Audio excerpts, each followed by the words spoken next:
ஓம் முருகா போற்றி. ஓம் சரவண பவ. ஓம் சரவண பவ என்ற மந்திரத்திற்கு அவ்வளவு ஒரு மகிமை இருக்கிறது. தினந்தோறும் ஓம் சரவண பவ என்ற ஒரு மந்திரத்தை மட்டும் சொல்லி நம்முடைய செயலை தொடங்கினால் நிச்சயம் வெற்றியிலேயே அது முடியும். நாம் கடவுளை வணங்கும் போது நம் கண்களில் இருந்து கண்ணீர் வந்தால் என்ன பொருள் தெரியுமா? இதுதான் தெய்வீக ரகசியம். இந்த தெய்வீக ரகசியத்தை நாம் தெரிந்து கொண்டால் நம் மனம் சாந்தியடையும். பெரும்பாலும் நம் மன சோர்வடைந்து அல்லது அமைதியற்ற நிலையில் இருக்கும்போது நாம் கடவுளை நினைவில் கொள்கின்றோம் இல்லையா? அல்லது கோவிலுக்கு செல்ல நாம் முயற்சிக்கின்றோம். கடவுளை வணங்கும் போதோ அல்லது கோயிலுக்கு செல்லும் போதோ ஒரு விதமான மன அமைதியை நாம் உணர்கின்றோம். அதனால்தான் சிலர் பெரும்பாலும் கோவிலுக்கு செல்ல விரும்புகிறார்கள். மனம் சோர்வடையும் போது, கலக்கமாக இருக்கும்போது கோவிலுக்கு சென்று மனதை அமைதிப்படுத்துகின்றார்கள். உங்களுக்கு பிடித்த கடவுளை நீங்கள் வணங்கும் போது எப்போதாவது உங்கள் கண்களில் இருந்து கண்ணீர் வரும். இதனுடைய பொருள் என்ன என்பது உனக்கு தெரியுமா? தெரிந்து கொள்ளலாம், அறிந்து கொள்ளுங்கள். கடவுளின் வழிபாட்டும் போது கண்களில் இருந்து கண்ணீர் வந்தால் கடவுளின் தெய்வீக சக்தி ஏதோ ஒரு குறிப்பை நமக்கு உணர்த்துகிறது என்று நாம் அறிந்து கொள்ள வேண்டும். கடவுள் உங்களுக்கு ஒன்று குறிப்பை கொடுக்கிறார் என்று நீங்கள் பொருள் கொள்ள வேண்டும். நீங்கள் அவற்றை புரிந்து கொண்டால் உங்கள் பிரச்சனைகள் எல்லாமே நீங்கிவிடும் என்றும் உங்கள் வேண்டுதலை கடவுள் ஏற்றுக்கொண்டதாகவும் அர்த்தமாகும். இதுதான் கடவுள் உங்களுக்கு முழு ஆசியையும் கொடுப்பதாகவே அர்த்தமாக கொள்கிறது. கடவுளின் அனுகிரகம் உங்களுக்கு கிடைத்துவிட்டால், உங்கள் வேண்டுதல் அவர்கள் செவிகளில் கேட்டுவிட்டால், உங்களுடைய வேண்டுதலுக்கு பலனை நிச்சயம் அவர் தருவார் என்பதற்கான அறிகுறியாக உன் கண்களில் இருந்து அவரே அந்த கண்ணீரை வரவழைக்கின்றார். தீபாராதனை காட்டும் போதோ அல்லது கடவுளின் உருவத்தை பார்க்கும் போதோ உனக்கே தெரியாமல், உன்னை அறியாமல் கண்களை திறந்திருக்கும் போதோ அல்லது கண்ணை மூடிக்கொண்டிருக்கும் போதோ உன் கண்களில் இருந்து தண்ணீர் வருகிறது என்றால் நீ வந்ததை அவர் ஏற்றுக்கொண்டார் என்ற அர்த்தம். உன்னை பார்ப்பதற்காகவே அவர் வெகு நாட்களாக காத்திருந்தார். உனக்கான பதிலை சொல்வதற்காகத்தான் அவர் காத்திருந்தார் என்றும், உனக்கு ஆசி வழங்கவே அவர் காத்திருந்தார் என்றும் அர்த்தமாகும். உங்கள் கண்ணீரிலிருந்து கண்ணீர் வந்தால் உங்கள் வழிபாடு மிகவும் வெற்றிகரமாக முடிந்துவிடும் என்று அர்த்தம். நீ எதை வேண்டி செல்கின்றாயோ அது நிச்சயம் வெற்றியில் முடியும். இப்போது உங்கள் பிரச்சனைகள் அனைத்தும் நீங்கி உங்கள் ஆசைகள் நிறைவேறும் என்றும் கடவுள் உங்களுக்கு ஆசீர்வதிப்பதற்காக ஒரு சின்ன அறிகுறியாக உங்கள் கண்களிலிருந்து கண்ணீர் மலையாக வரும். ஒரு சொட்டு கண்ணீர் வந்தாலும் அதற்கான அறிகுறிதான் அது. கவலைப்படாதீர்கள். கடவுள் எப்பொழுதும் நம் கூடவே இருப்பதற்கு ஒரு சின்ன எளிய பரிகாரம். எப்பொழுதெல்லாம் உங்கள் மனம் பாரமாக இருக்கின்றதோ, உங்கள் பிரச்சனையை தீர்க்க முடியாதது என்று நினைக்கிறீர்களோ, உங்கள் குழப்பங்கள் அதிகமாக இருக்கின்றதோ, அப்பொழுதெல்லாம் உங்கள் விருப்பமான கோவிலுக்கு சென்று அந்த பகவானை நினைத்து ஒரே ஒரு தீபம் ஏற்றி வழிபட்டு அவருக்கு முன்னால் மண்டியிட்டு கையேந்தி நில்லுங்கள். நீங்கள் அந்த தெய்வீகத்தை உணர்ந்து கொண்டால் உங்கள் பிரச்சனைகள் எல்லாம் நீங்கிவிடும் என்றும் உங்கள் வேண்டுதலை கடவுள் ஏற்றுக்கொண்டதாகவும் அர்த்தமாகும். உங்கள் கண்களிலிருந்து கண்ணீர் வந்தால் உங்கள் வழிபாடு நிச்சயம் வெற்றியில் முடியும். தெய்வீக தன்மையுடன் உங்கள் வீட்டை வந்து அடைந்து அதற்கான முயற்சியை செய்யுங்கள். நீ செய்யும் ஒவ்வொரு செயலிலும் ஓம் சரவண பவ என்ற மந்திரம் எப்பொழுதும் ஒலித்து கொண்டே இருக்கட்டும். என்னுடைய அருளும் ஆசையும் எப்போதும் உனக்கு துணை இருக்கும். என் அன்பு குழந்தையே, நான் உன் வீட்டிற்கு வந்துவிட்டேன். நான் உன்னை கவனித்து கொண்டு இருக்கின்றேன். தினமும் உன் முகம் வாடி போகிறது. எதனால்? என்னிடம் நீ வைத்த வேண்டுதல்கள் நடக்குமா நடக்காதா என்று கொஞ்சம் நம்பிக்கை குறைவோடு நீ சிந்தித்து கொண்டிருக்கின்றாய். என் மீதான நம்பிக்கையும் உனக்கு குறைந்து விட்டது. அந்த எண்ணம் உனக்கு எதிராக மாறிவிடும். எனவே நம்பிக்கையை கைவிட்டு விடாதே, முயற்சியை கைவிடாதே. உன் வீட்டிற்கு வந்துவிட்ட என்னிடம் என் முகத்தோடு எப்பொழுதும் பேசு. நான் உனக்காக காத்திருக்கின்றேன். நீ எப்போது என்னிடம் வந்து முழு மனதோடு பேசுவாய் என்று. நீ இப்போது உன் மனதில் ஒரு நல்ல காரியம் செய்ய வேண்டும் என்று நினைத்து கொண்டிருக்கின்றாய் அல்லவா? நிச்சயம் அதை உன்னால் செய்ய முடியும். அதை உடனே அதற்கான ஏற்பாடுகளை செய். அது நிச்சயம் நன்மையில் முடியும், பல லாபங்களை தரும். உன் வீட்டில் கூடிய சீக்கிரம் ஒரு நல்ல நிகழ்வுக்காக காத்திருந்தாய். அதுவும் நிச்சயம் நிகழப்போகிறது. உன் நல்ல எண்ணங்கள் உன் வாழ்வில் ஒவ்வொரு நன்மையாக நடக்கப் போகின்றன. உன் நல்ல எண்ணங்களுக்கு அது நான் கொடுக்கும் பரிசு. நடந்து முடிந்த எதையும் ஒருபோதும் நீ கவனிக்காதே. அதை நீ மறந்துவிடு. நடந்தது நடந்து முடிந்து விட்டது. இனி நடக்கப் போவதை நீ பார். நிச்சயம் உன் வாழ்வில் பல நல்ல மாற்றங்கள் வந்து கொண்டிருக்கின்றன. பல சந்தோஷங்கள் காத்திருக்கின்றன. மகிழ்ச்சி நிலைத்து நிற்கப் போகிறது. எதை எப்படி செய்து முடிக்க வேண்டும் என்பதில் மட்டும் நீ கவனமாக இரு. உன் பிரார்த்தனை மற்றும் விரதத்தின் பலனாக உனக்கு தருவதற்கு என்று ஒன்று எடுத்து வைத்திருக்கிறேன்.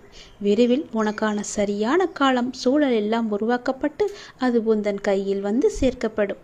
உனக்கு எது கிடைக்க வேண்டுமோ அதை யார் தடுத்தாலும் உன் கைகளில் வந்து சேரும். உன்னுடைய விரத காலங்களில் முன்பை விட இப்போது நல்ல நிலையில் நிற்கின்றாய். நான் உன்னோடு இருப்பதை நீ நிச்சயம் உணர்ந்திருப்பாய். உன் வாழ்க்கையில் நீ மென்மேலும் உயர்வதற்கான நல்ல காலத்தை நீ நெருங்கிவிட்டாய். அதற்கான ஏற்பாடுகளை இப்பொழுதே நீ செய்ய தொடங்கு. நிச்சயம் நீ நினைத்த மாதிரியே அந்த நல்ல காரியம் உன்னால் இன்றே நடைபெறுகட்டும். என் ஆசி உனக்கு எப்போதுமே இருக்கும் என்பதை நீ மறந்து விடாதே. என் மீது பாரத்தை போட்டுவிட்டு அந்த நல்ல காரியத்துக்கான முதல் வேலையை, முதல் பிள்ளையார் சுழியை நீ போட்டுவிடு. நிச்சயம் அது பல வெற்றிகளை குவித்து தரும். உனக்கு நன்மைகள் நடந்து கொண்டே இருக்கும்படி நான் மாற்றி அமைத்து தருகிறேன். அதற்கான கால நேரம் எல்லாம் வந்துவிட்டது. யார் தடுத்தாலும் இது நிச்சயம் நீ செய்ய வேண்டும். ஏனென்றால் உனக்கான காலம் இது. இது சரியான நேரம். உனக்கான காலம் கனிந்து வந்துவிட்டது. உன் மனதில் நினைத்ததை நீ செய்ய வேண்டிய நேரம் இது. கவலைப்படாதே. உனக்கு துணையாக நான் இருக்கின்றேன். எதுவும் சாத்தியம்தான். நான் உன்னுடன் இருக்கையில் நான் இருக்கின்றேன், நான் பார்த்து கொள்கிறேன் என்று சொல்வதற்கு ஒருத்தர் கூட இல்லாத பட்சத்தில் நான் உனக்கு துணையாக இருக்கிறேன். நீ செய். அது நிச்சயம் நன்மையில் முடியும். எனக்கு ஒருவர் இருக்கிறார், என் அப்பா இருக்கிறார் என்ற நம்பிக்கையோடு இதை நீ செய்ய தொடங்கு. எனக்காகத்தானே காத்திருந்தாய். நானே உன் வீட்டிற்கு வந்து விட்டேனே. பிறகு ஏன் குழப்பம்? செய். நிச்சயம் அது நன்மையில் முடியும். உன்னை காண வந்து விட்டேன். இனி எல்லாமே உன் வாழ்க்கையில் நல்லது நடக்க நான் உனக்கு துணையாக இருக்கிறேன். என்னுடைய விபூதியை எடுத்து நீ பூசிக்கொள். நிச்சயம் அது உனக்காக மட்டுமே இருக்கிறது. அது உனக்கு துணையிருந்து நீ செய்ய வேண்டிய காரியத்தில் எல்லாம் நிச்சயம் நல்லது நடக்கும்படி அதுவே உனக்கு துணையாய் இருக்கும். உனக்கு வெற்றி நிச்சயம். கடவுள் உன்னோடு இருப்பேன். நான் இருக்கின்றேன். நான் பார்த்து கொள்வேன் எனும் உன்னுடைய நம்பிக்கை ஒரு நாளும் வீண் போகாது. நிச்சயமாக நான் உன்னை பல சூழல்களிலிருந்து, கஷ்டமான இக்கட்டான சூழல்களிலிருந்து நான் உன்னை பார்த்து காத்து கொண்டு வருகிறேன். என் குழந்தையே, நீ எப்போதும் தைரியமாக இருக்க வேண்டும். வாழ்வில் சில விஷயங்களை நீ பூதகாரணமாக கற்பனை செய்து அச்சம் கொண்டிருக்கின்றாய். அப்பா, என்னால் முடியவில்லை என்று என்னிடம் வந்து புலம்புகின்றாய். கவலைப்படாதே. நான் உனக்கு துணை நிற்கின்றேன். என்னுடைய கரங்கள் உன்னை நிச்சயம் காப்பாற்றும். என் துதி உன்னை எப்போதும் உறுதுணையாக இருந்து உன் அருகிலேயே இருந்து உனக்கு பக்க பலமாக உனக்கு தேவையானவற்றை எல்லாம் செய்யும். என்னுடைய உதியை எடுத்து நீ பூசிக்கொள். உனக்கு நல்லது நடக்கும். நான் பார்த்து கொள்கிறேன். நீ தைரியமாக இரு. நினைத்ததை செய்து நீ நிச்சயம் அதில் வெற்றியும் முடிவாய். கண்டிப்பாகவே நான் சொன்னது உனக்கு நடந்தே தீரும். எண்ணங்கள் தான் நமது எதிர்காலத்தை தீர்மானிப்பதில் மிக பெரிய பணி செய்கின்றன. ஒருவரை பற்றி நமக்கு ஏற்படும் நல்ல சிந்தனையோ கெட்ட சிந்தனையோ அவரை தீர்மானிப்பதில்லை, நம்மையே தீர்மானிக்கின்றன. எனவே வாழ்க்கையில் வெற்றி பெற விரும்புகிறவர் என்றும் எப்போதும் எல்லா நேர்மறையான சிந்தனையையே நாம் வளர்த்து கொள்ள வேண்டும். அப்படி இருந்தால் நமக்கு எதிர்ப்புறம் இருப்பவரும் வளர்வார், நாமும் வளர்ந்து எல்லோரும் போல நன்றாகவே இருப்போம். நிம்மதி நம்முடன் எப்போதுமே நிலைத்திருக்கும். குழந்தையே, ஒருவர் வியாபாரம் செய்ய முடிவெடுத்து தன்னுடைய குருவை நோக்கி சென்றார். செய்யலாமா வேண்டாமா என்று தீர்மானிப்பதற்காக அவரிடம் கேட்பதற்காக சென்றார். தம்முடைய ஊருக்கு வந்த சன்னியாசி ஒருவரை சென்று சந்தித்து தனது நிலைமையை சொல்லி புலம்பினான் ஒரு வியாபாரி. நீ வியாபாரம் செய்ய வேண்டும் என்று முடிவு செய்தது தவறல்ல. என்ன வியாபாரம் செய்ய வேண்டும் என்று முடிவு செய்ததுதான் தவறு. மக்களுக்கு எது அன்றாடம் தேவைப்படுகிறதோ, எது வாங்க தீர்ந்து போகின்றதோ அதை நீ வியாபாரம் செய். உன் பிரச்சனை முடிவுக்கு வரும். நான் வடக்கே யாத்திரை செல்கின்றேன். 2 மாதங்களில் திரும்ப வருவேன். அப்போது வந்து என்னை மீண்டும் பார் என்று ஆசி கூறிவிட்டு சென்று விட்டார். இவனுக்கு அப்போதுதான் உண்மை புரிந்தது. மக்களின் தேவையை அறிந்து கொள்ளாமல் நமக்கு சுலபமாக இருக்கிறது என்று நாம் முடிவு செய்து இத்தனை நாள் வியாபாரம் செய்து வந்தோம். அதனால் தான் தோல்வியும் ஏற்பட்டது என்று உணர்ந்து கொண்டான். தொடர்ந்து தனது மனைவி மற்றும் நலம் விரும்பிகளுடன் ஆலோசித்து அந்த ஊரில் ஒரு காய்கறி கடையை திறந்தான். பக்கத்து ஊர்களுக்கு சென்று காய்கனி வகைகளை வாங்கி வந்து தனது கடையில் நியாயமான விலைக்கு விற்றான். இதைத் தொடர்ந்து வியாபாரம் சூடுபிடிக்க ஆரம்பித்தது. அவனுக்கு வாடிக்கையாளர்களோ பெருகினர். துறவியின் வாக்கு பழித்ததை எண்ணி அவன் மகிழ்ச்சி அடைந்தான். அவருக்கு மானசீகமாக நன்றியும் கூறினான். இந்த நிலையில் இவனது வியாபாரத்தை பற்றி கேள்விப்பட்ட பக்கத்து ஊர் செல்வந்தர் ஒருவர் இவனது கடைக்கு எதிரே இருந்த ஒரு காலி நிலத்தை வாங்கி அந்த இடத்தில் மிக பிரம்மாண்டமான கட்டிடம் ஒன்றை கட்ட ஆரம்பித்தார். தனது கடைக்கு எதிரே புதிய கட்டிடம் ஒன்று கட்டப்படுவதை பார்த்த இவன் என்ன ஏது என்று விசாரித்த போது மிக பெரிய பலசரக்கு கடை ஒன்று அங்கு வரப்போவதாகவும் அங்கு காய்கறி முதல் மளிகை சாமான்கள் வீட்டு உபயோகப் பொருட்கள் என அனைத்தும் கிடைக்கும் என்றும் கூறினார்கள். அதை கேட்ட இவனுக்கு அடிவயிறோ கலங்கியது. இத்தனை ஆண்டுகள் நஷ்டத்தில் வணிகம் செய்து வந்தோம். இப்போதுதான் ஓரளவு வியாபாரம் சூடு பிடிக்க ஆரம்பித்திருக்கிறது. இந்த நிலையில் இப்படி ஒரு போட்டியா? நான் என்ன செய்வேன் என்று தத்தளித்தான். இந்த கடை கட்டி முடிக்காவிட்டால் எல்லோரும் இதற்குதானே செல்வார்கள். என் கடையை யார் எட்டி பார்ப்பார்கள்? இறைவா, இது என்ன சோதனை என்று கலங்கி தவித்தான். இந்த நிலையில் அந்த சன்னியாசியும் தனது யாத்திரை முடித்து திரும்பினார். அவரிடம் சென்று நடந்ததை விளக்கி, நான் இப்போது என்ன செய்ய வேண்டும் என்றார். ஒன்றும் வேண்டாம், நான் சொல்வதை போலவே செய். தினமும் காலை உன் கடையை திறக்கும் போது இன்று எனக்கு வியாபாரம் நன்றாக நடக்க வேண்டும் என்று கடவுளை பிரார்த்தனை செய். அப்படியே எதிர்ப்புறமும் திரும்பி அந்த புதிய கடையிலும் நன்றாக வியாபாரம் நடக்க வேண்டும் என்று பிரார்த்தனை செய். உப்புக்காக பிரார்த்திக்காமல் மானசீகமாக அதை விரும்பு. நல்லதே நடக்கும் என்றார். என்ன இப்படி சொல்கிறீர்களே என்று அவரும் ஒரு நிமிடம் குழம்பி போனார். என்னது, எனது போட்டியாளரும் நன்றாக இருக்க வேண்டும், அவருக்கும் நன்கு வியாபாரம் நன்கு நடக்க வேண்டும் என்று பிரார்த்திப்பதா என்று கேட்டார். ஆமாம், நீ அவருக்கு கூறும் ஒவ்வொரு வாழ்த்தும் நல்ல எண்ணமும் உனக்கே பன்மடங்காக திரும்ப வரும். அதே போல அவருக்கு நீ தீமை நினைத்தால் அதுவும் உனக்கே திரும்ப வரும் என்றார்.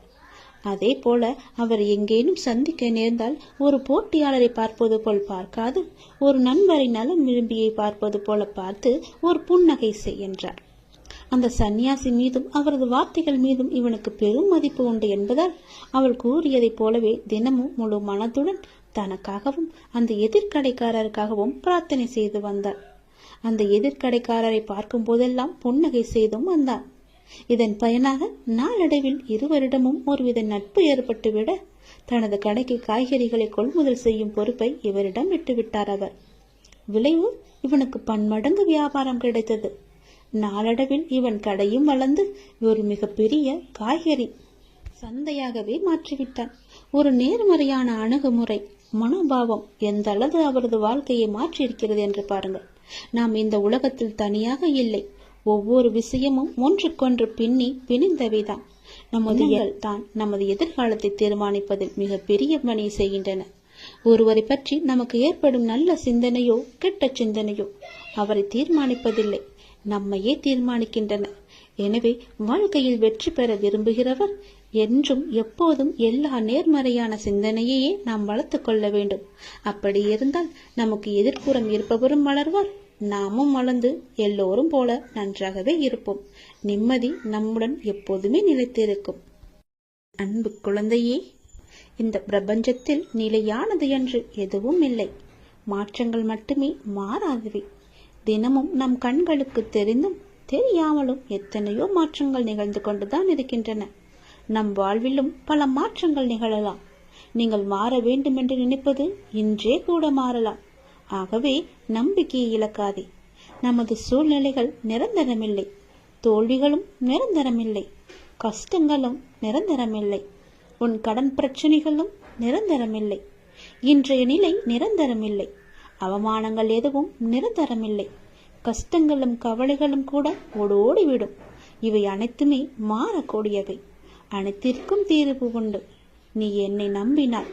என்னால் தீர்க்க முடியாத பிரச்சனைகளே இல்லை, நிறைவேற்ற முடியாத பிரார்த்தனைகள் இல்லை, மாற்ற முடியாத சூழ்நிலைகள் இல்லை. முழுமையாக என்னை நம்பு.